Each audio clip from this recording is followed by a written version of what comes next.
나는 죽고 예수는 살고 또한 너희 지체를 불의의 무기로 죄에게 내주지 말고 오직 너희 자신을 죽은 자 가운데서 다시 살아난 자같이 하나님께 드리며 너희 지체를 의의 무기로 하나님께 드리라.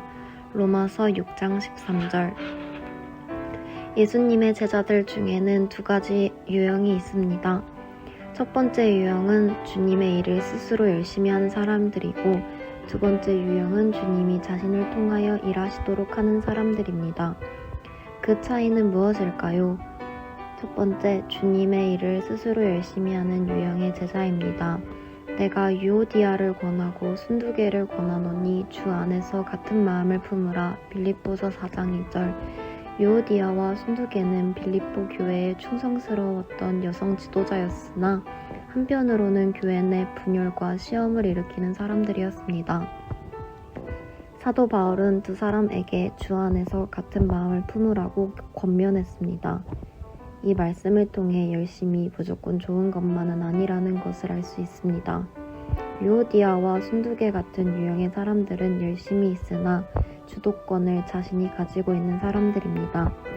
그래서 잘한 것은 자랑과 교만으로 나타나고 잘 안 된 것은 불평과 낙심으로 나타납니다.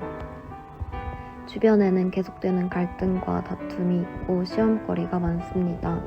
두 번째, 주님께서 자신을 통하여 일하시도록 하는 유형의 제자입니다. 그러므로 내가 그리스도 예수 안에서 하나님의 일에 대하여 자랑하는 것이 있거니와 그리스도께서 이방인들을 순종하게 하기 위하여 나를 통하여 역사하신 것 외에는 내가 감히 말하지 아니하노라. 로마서 15장 17절에서 18절. 사도 바울은 자신이 한 일을 나타내고 드러내는데 결코 관심이 없었습니다. 그가 말하고 싶은 것은 오직 예수님께서 자신을 통해 어떻게 역사하셨는지에 관한 것입니다. 삶의 주도권이 예수님께 있었음을 말해주는 것입니다.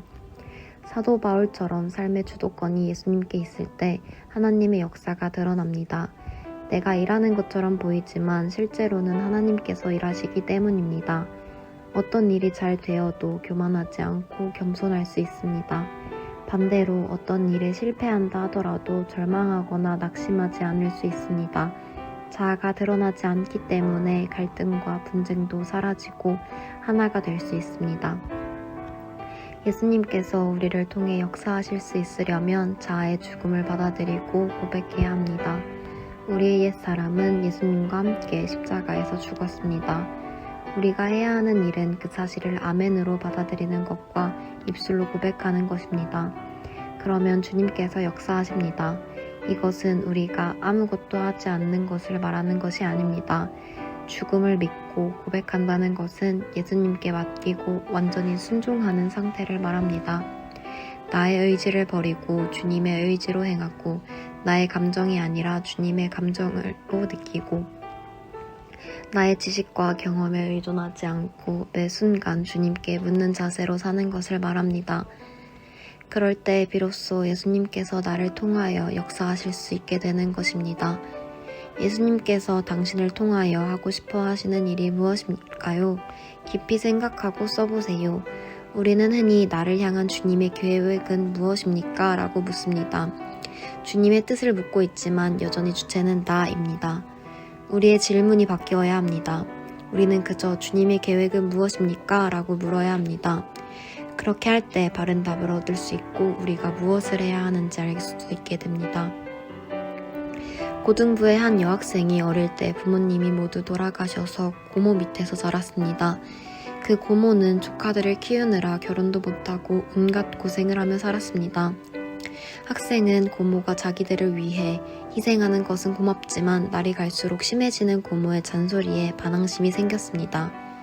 특히 고모가 교회 다니는 것을 반대하는 것은 견딜 수가 없었습니다. 그래서 집에만 오면 숨이 막혔고 계속해서 고모와 싸웠습니다.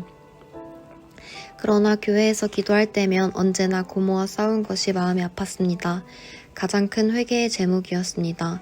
어느 날 그 학생은 교회에서 우리가 죽어야 우리 대신에 예수님께서 역사하신다는 설교를 듣고 큰 은혜를 받았습니다. 그 순간 나 대신 예수님이 우리 고모를 만나시면 얼마나 좋을까 하는 생각이 들었습니다. 예배를 마친 후 집으로 돌아간 학생은 현관의 문고리를 잡고 기도했습니다. 하나님, 저는 고모를 만나면 싸우지 않을 자신이 없습니다. 제 대신 주님이 우리 고모를 만나주세요. 기도를 마치고 문을 여는 순간 잔뜩 미간을 찌푸린 고모가 영락없이 잔소리를 퍼붓기 시작했습니다. 그런데 그 잔소리를 듣는 학생의 마음이 전과는 달랐습니다. 예전에는 반항했을 텐데 그날은 잔소리를 퍼붓는 고모의 주름진 얼굴이 눈에 들어왔습니다. 학생의 눈에서 왈칵 눈물이 솟구쳤습니다. 학생은 자기에게 소리를 질러대는 고모를 와라 끌어안았습니다. 그러고는 깜짝 놀라는 고모에게 말했습니다. 고모 많이 늙었어. 우리 때문에 너무 많이 늙었어, 고모. 고모는 전혀 예상치 않았던 조카의 행동과 말 때문에 당황했지만 그 순간 가슴에서 오랫동안 응어리져 있던 것이 풀어지는 느낌을 받았습니다. 그날 고모와 조카는 서로를 붙들고 한참을 울었습니다. 예수님께서 조카를 통하여 많은 여인의 삶을 치유하고 해방시키는 순간이었습니다. 그날 이후 고모는 조카를 따라서 교회에 나왔고 지금은 우리 교회의 충성스러운 집사가 되어 주님을 섬기고 있습니다. 우리 가정에 예수님께서 함께 계시다고 느껴지지 않는 것은 남편과 아내가 서로 죽지 않았기 때문입니다. 남편이 죽으면 아내가 남편 안에 계신 예수님을 만납니다. 아내가 죽으면 남편이 아내 안에 계신 예수님을 만납니다. 부모가 죽으면 자식이 예수님을 만나고 자식이 죽으면 부모가 예수님을 만납니다. 이것보다 더 큰 행복은 없습니다. 순종에는 두 가지가 있습니다. 첫 번째 순종은 자신의 힘으로 노력하는 순종입니다. 이런 사람은 결국 노력해도 잘 되지 않는다는 좌절감을 느낄 수밖에 없습니다. 두 번째 순종은 죽음으로 하는 순종입니다. 자아가 죽어야 비로소 진짜 순종이 됩니다. 하나님께 순종하지 못하는 가장 큰 장애물이 사실은 자아이기 때문입니다. 2002년 신학대학원생들의 연합 여름 수련회에 말씀을 전하러 갔을 때입니다. 해마다 많은 신학생이 배출되지만 이들이 일할 사역지가 부족해진 상황에서 불확실한 미래를 불안해하는 그들에게 말씀을 전하기에 앞서 하나님께 기도했습니다. 하나님, 그들에게 어떤 메시지를 전해야 합니까? 저 수많은 전도사가 나가서 일할 사역지가 너무 부족합니다. 그때 하나님께서 제 마음에 책망하시는 말씀을 주셨습니다. 사역지가 왜 부족하냐? 하나님의 책망하심에 저 역시 깊이 깨달은 것이 있어서 그 마음 그대로 신학생들에게 말씀을 전했습니다. 여러분은 왜 졸업 후에 사역할 임지가 없다고 생각하십니까? 임지는 많습니다. 여러분이 집도 주고 월급도 주는 교회만 찾으려고 하니까 교회가 없는 것입니다. 여러분이 교회에 가서 사례비 안 주셔도 됩니다. 집도 필요 없습니다. 그저 제가 복음을 전할 곳만 알려주십시오 라고 해보세요. 그리고 교회에서 지시하는 곳으로 나가 하루 종일 전도하고 결신자들을 얻으면 교회에 와서 등록시켜 보세요. 어느 교회가 안 써주겠습니까? 여러분, 그렇게 했는데도 영 임지를 구할 수 없으면 저희 교회로 오십시오. 교회 재정상 사례비를 드리지는 못해도 열심히 전도하시겠다면 저는 얼마든지 환영하겠습니다. 그런데 정말 교회로 찾아온 전도사님과 목사님들이 있었습니다. 설교의 은혜를 받았다면서 사례비를 안 줘도 되니까 그냥 교회에서 일만 하게 해달라는 것입니다. 장로들과 의논해보니 요즘 그런 전도사들이 어디 있습니까? 일하시도록 해보지요. 라는 답을 들을 수 있었습니다. 그래서 그들을 정식으로 파송받기 위해 감리사에게 연락했습니다.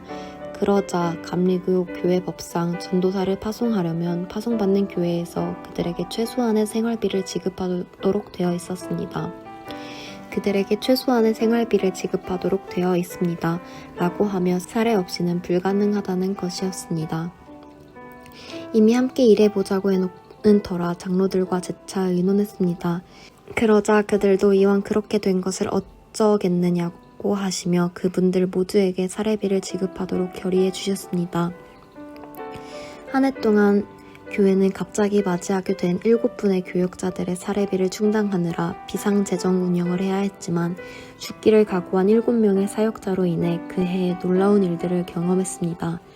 저는 그들을 보면서 정말 예수님 안에서 죽기로 각오하면 예수님이 반드시 살 길을 인도하신다는 것을 확신했습니다. 내 자아의 죽음은 결코 신앙생활의 목표가 아닙니다. 돌을 닦아서 이르러야 할 경지가 아닙니다. 내가 죽었다는 것은 믿음의 시작이고 주님이 역사하시는 삶의 출발점입니다. 당신이 죽음을 받아들이고 순종했을 때 하나님께서 역사하신 간증이 있습니까?